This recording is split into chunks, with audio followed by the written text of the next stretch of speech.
موسیٰ علیہ السلام اور موسیٰ علیہ السلام سے لے کر عیسیٰ علیہ السلام کے درمیان میں جتنے انبیاء آئے وہ سب ان کے لیٹ ٹائم کے اندر ہی ان کے سامنے ان کی ہسٹری میں موجود تھے.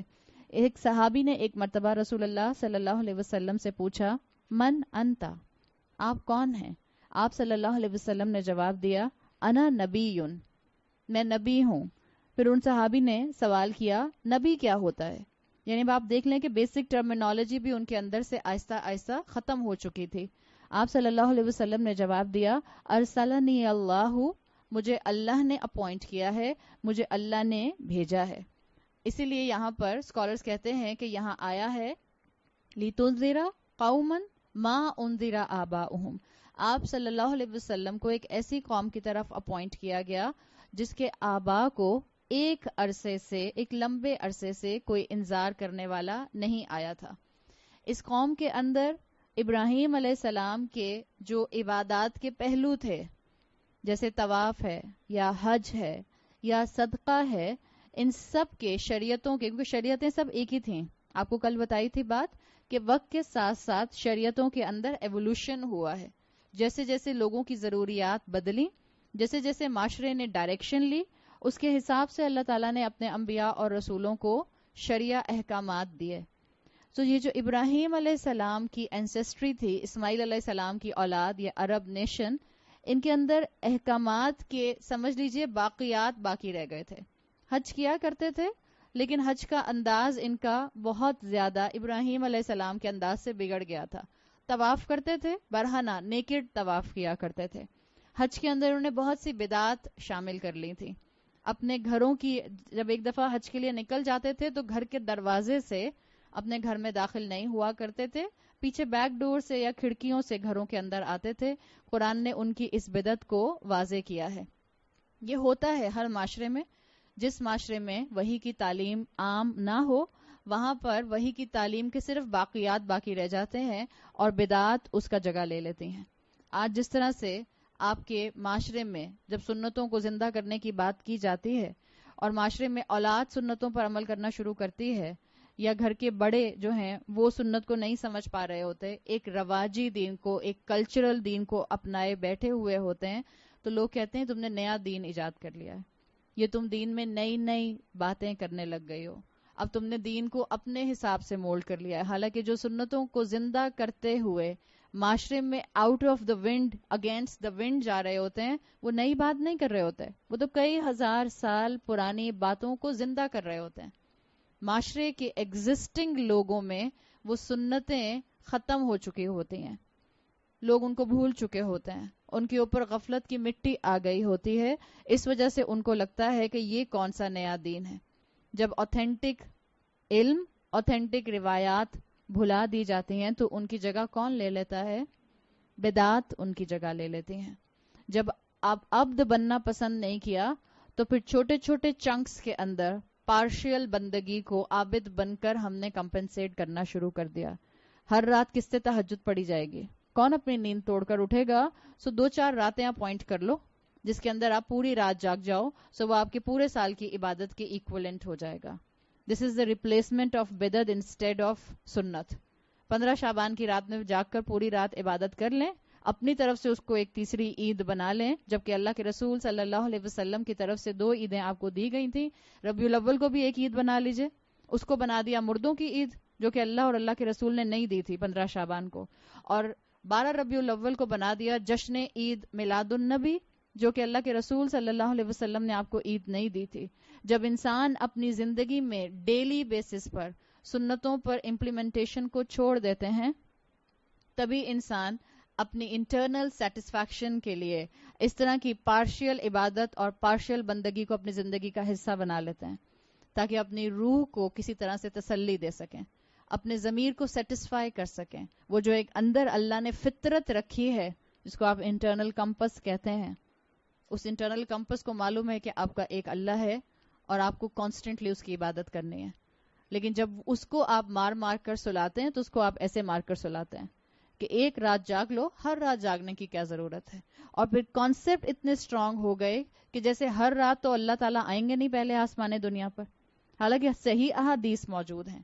اللہ کے رسول صلی اللہ علیہ وسلم کا صحیح عمل موجود ہے، لیکن کیونکہ سنتوں کی جگہ پر بدعات آ گئیں تو بدعات دیکھی بھالی ہیں، جانی پہچانی ہیں، اور اجنبی کون ہیں؟ سنتیں اجنبی ہیں، صحیح احادیث اجنبی ہیں. تو یہ دو معنی یہاں پر لیے گئے. ایک لیا گیا کہ ان کو خبردار کیجئے جن کے آبا کو خبردار نہیں کیا گیا، مع نافیہ. اس سچویشن میں اسکالرز نے کہا کہ ان کے جو امیجیٹ فور فادرز تھے، اسماعیل علیہ السلام تک تو بہت نسلیں گزر گئی نا، جو قریش کے امیجیٹ فور فادرز تھے، obviously ان کو وارن کرنے کے لیے کوئی رسول نہیں آیا تھا. سو اس سینس میں ماں کو نافیہ لیا گیا ہے.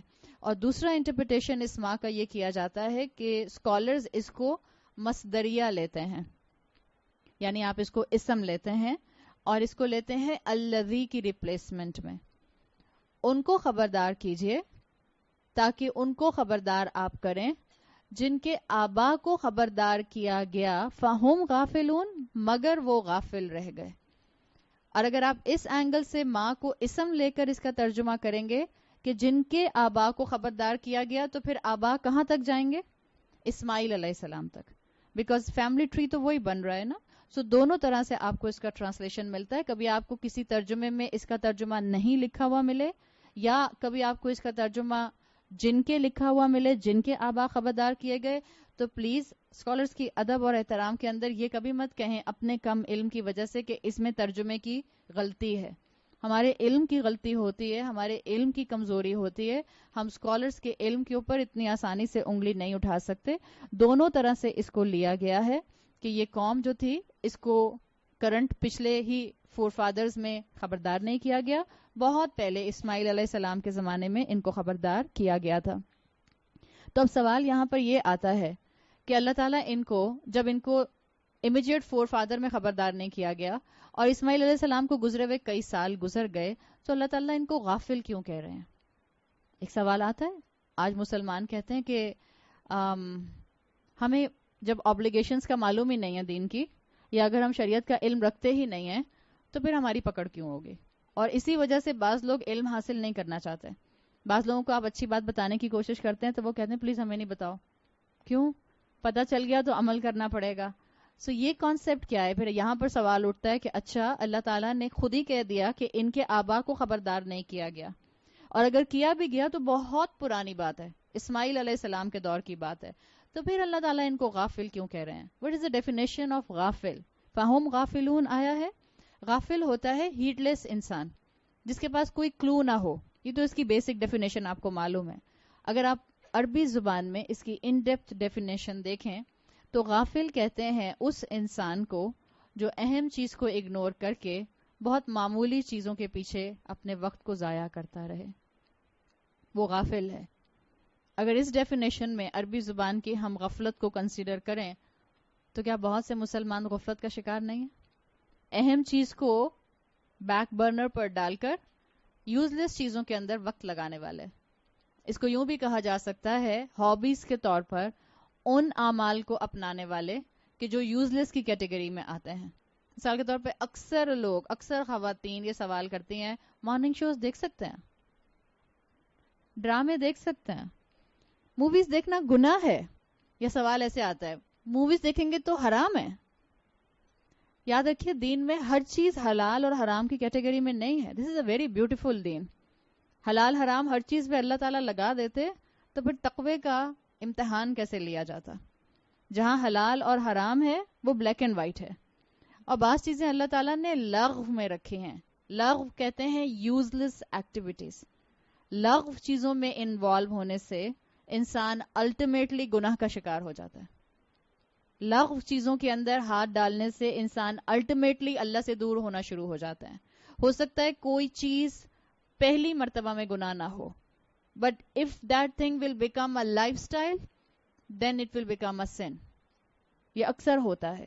آپ کے کان پر کسی ریسٹورنٹ کے اندر جانے کی وجہ سے میوزک کی آواز آ جاتی ہے، مجبور ہیں آپ کھانا کھانے جاتے ہیں، کان پر میوزک کی آواز آتی ہے، آپ کتنا بھی کہہ لیں تھوڑی دیر کے لیے والیوم کم بھی اگر ہوتا ہے وہ تھوڑی دیر بعد پھر خود سے اونچا ہو جاتا ہے. سو یہاں تک تو ان اوائڈیبل ہو گیا.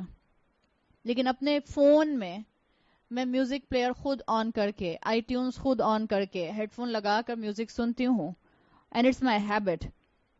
اب وہ جو لغو چیز تھی اب وہ مجھے گناہ کی طرف دھکیل رہی ہے. سو یہ آہستہ ایسی same is the case with drama, same is the case with morning shows, same is the case with movies. Ultimately ہوگا کیا؟ آپ صرف دنیا پرست بن جائیں گے. مارننگ شوز آپ کو کیا بنا رہے ہیں؟ کتنا علم حاصل کر لیا آپ نے مارننگ شوز دیکھ کے. I am not against the people those are involved in it, اللہ ان کو ہدایت دے, اس لیے کہ آپ کا اور میرا کام ہے کہ ہم سب کے لیے ہمدردی رکھیں. سب انسان ہیں, کلو بنی آدم, سب آدم کی اولاد ہیں, اور ہمارے لیے ون لیول اپ سب مسلمان ہیں. بھٹکے ہوئے ہیں, غافل ہیں, ہم ان کو ابینڈن نہیں کر سکتے. ہمیں ان کے لیے دعا بھی کرنی ہے اور ہم نے ان تک ہدایت پہنچانے کی کوشش بھی کرنی ہے. لیکن آپ کی اور میرے لیے ہم اپنا وقت ضائع نہیں کر سکتے. We have a much bigger plate جس کے اندر ہم نے بہت کچھ ڈالنا ہے نیکیوں کے پوائنٹ آف ویو سے. اگر آپ نے اور میں نے اپنا وقت ایسے ضائع کر دیا تو نہ ہمیں انذار خود فائدہ دے گا اور نہ ہم دوسروں کے لیے اس انذار کو فائدہ مند بنا سکیں گے. سو غافل انسان وہ ہوتا ہے جو امپورٹنٹ چیز کو چھوڑ کر یوز لیس ایکٹیویٹیز میں اپنے آپ کو مصروف رکھے. اللہ تعالیٰ نے انسانوں کو غافل پیدا نہیں کیا. قرآن کہتا ہے فطرت اللہ التی فطر الناس علیہا, اللہ نے انسان کو فطرت پر پیدا کیا ہے. یہ فطرت کیا ہے؟ This is the internal disposition of every human being, the moral compass. ہر انسان کے اندر بلٹ ان اللہ کی ایکنالجمنٹ موجود ہے. ہر انسان جانتا ہے, چاہے وہ مسلم ہو, ہندو ہو, کرسچن ہو, جیو ہو یا بدھسٹ ہو, ہر انسان اللہ تک پہنچ سکتا ہے. آپ صلی اللہ علیہ وسلم کی صحیح بخاری میں حدیث آتی ہے, آپ نے فرمایا کلو مولود یولد علی الفطرہ, ہر پیدا ہونے والا یعنی ہر بچہ اسی انٹرنل کمپس کے ساتھ پیدا ہوتا ہے. اللہ نے کوئی انسان غافل پیدا نہیں کیا, تو پھر انسان غافل کیوں ہو جاتے ہیں؟ There are lots of reasons. میں آپ کے سامنے 2-3 ریزنس رکھتی ہوں. ریزن نمبر 1, غفلت کا اینگل کیا ہوتا ہے؟ انسان اپنے انر کمپس کو اگنور کرتا ہے, جس کو آپ کہتی ہیں ضمیر کی آواز. ہر انسان کے اندر اچھائی اور برائی کا کرائٹیرین فکس کیا گیا ہے. کسی کے پاس شریعت کا علم نہیں ہے, کسی نے کسی مولوی کی دعوت نہیں سنی, کسی نے قرآن کا ترجمہ نہیں پڑھا, بٹ ہر انسان جانتا ہے کہ سچ بولنا اچھی بات ہے, جھوٹ بولنا بری بات ہے. کسی کے رائٹ کو دے دینا اچھی بات ہے, کسی کا رائٹ سنیچ کر لینا بری بات ہے. اپنے ہاتھ سے محنت کر کے پیسہ کمانا اچھی بات ہے, کرپشن کرنا اور کسی کا مال چھین لینا بری بات ہے. This is the internal campus. انسان اپنی فطرت کو جب اگنور کرتا ہے تو انسان غفلت کا شکار ہو جاتا ہے. اور انسان اپنی فطرت کو کیسے اگنور کرتا ہے؟ باہر کے ماحول کے اثرات کی وجہ سے. باہر اتنی ٹیمپٹیشنز ہیں, باہر اتنی رنگینی ہے, باہر اتنی انجوائمنٹ ہے کہ انسان کی فطرت دب جاتی ہے. انسان کو پونڈر کرنے کا, وقت لگانے کا, سوچنے کا موقع ہی نہیں ملتا. خاص طور پر بڑے شہروں میں رہنے والے لوگ, آپ کی اور میرے جیسے لوگوں کے لیے, اور خاص طور پر کراچی شہر میں رہنے والوں کے لیے کیا نیچر کی آبزرویشن ہے. بیچارہ گرے کلر کا تو آسمان نظر آتا ہے, نیلا آسمان بھی ہمیں شاید ہی کبھی نظر آتا ہے. پرندے بیچارے وہ منہ کھولے بیٹھے رہتے ہیں, آوازیں ان کی کم سنائی دیتی ہیں. جس وقت پرندوں کی آوازیں آ رہی ہوتی ہیں فجر کے بعد, اس وقت ہم کمروں میں بند ہو کے سو رہے ہوتے ہیں. شام کے ٹائم پر ایک وقت ہوتا تھا کہ انسان باغ میں آ کے بیٹھتا تھا. اب گھر بھی چھوٹے ہو گئے, ہر گھر میں باغ نہیں ہے. اب جب ہر گھر میں باغ نہیں ہے تو لوگوں نے کہا چلو پارکس میں چلے جائیں. پارکس کا جو عالم ہے, ہر پارک آپ کو ایکسٹرا میریٹل افیئر اور پری میریٹل افیئر کی ایک کہانی سناتا ہوا نظر آتا ہے. تو شرم آتی ہے آپ کو اپنے بچوں کو پارکس میں لے جاتے ہوئے. ہر بینچ پہ 2 بیٹھے ہیں بے وقوفوں کی طرح, اور جس طرح سے بیٹھتے ہیں شوہر اور بیوی اس طرح سے نہیں بیٹھتے. جہاں جتنی بیویاں بیٹھی ہیں آپ اپنے شوہر کے ساتھ صوفے پہ ایسے بیٹھتی ہیں, اپنے گھر کے اندر بھی ایسے نہیں بیٹھتے. آپ جب شادی کو 5 سال ہو جاتے ہیں تو بیچ میں ایک کشن چھوڑ کے بیٹھتے ہیں, 10 سال ہو جاتے ہیں تو کشن چھوڑ کے بیٹھتے ہیں. بٹ ہمارے ہاں نیچر آبزرویشن, پھر پارکس میں جانا آپ نے چھوڑ دیا, سو پھر نیچر کو کیسے آبزرو کریں گے؟ بارش ہوتی نہیں ہے, جب کبھی ہوتی ہے تو الحمدللہ زبان سے نکلتا ہے اور اللہ یاد آتا ہے.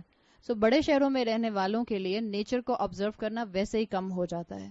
تو فطرت کیسے ٹریگر ہوگی؟ بیٹھ کے سوچنے کا ہمارے پاس ٹائم نہیں ہے, اس لیے کہ سب سے زیادہ اس شہر میں تیز گھڑی گزرتی ہے.